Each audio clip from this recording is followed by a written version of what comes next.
నమస్తే, welcome to VB8 news. Bhadradri Kothagudem జిల్లా కొత్తగూడెం నియోజకవర్గంలో అఖిలపక్షం ఈ రోజు అనగా 18వ తారీఖు నాడు బీజేపీ గవర్నమెంట్ బీసీ కులస్తులకు 42% బిల్లుకు ఆమోదం పలకాలని బంద్కు పిలుపునివ్వడం జరిగింది. ఈ కార్యక్రమంలో సిపిఐ మిత్రపక్షాలే అయినటువంటి పార్టీ శ్రేణులు భారీ ఎత్తున నినాదాలు ఇస్తూ ర్యాలీ నిర్వహించడం జరిగింది.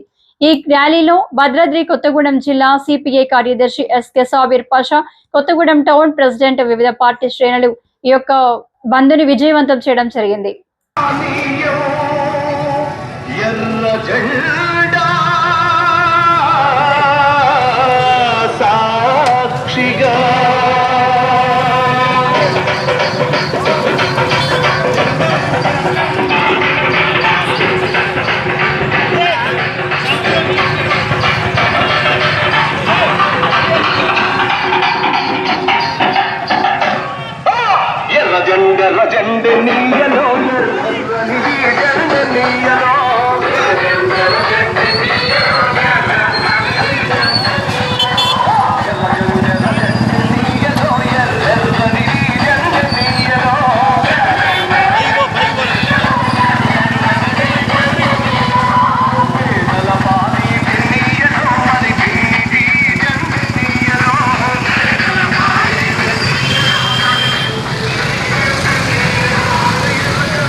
శ్లోకం తెచ్చుకుంటా ముందుకు రండి.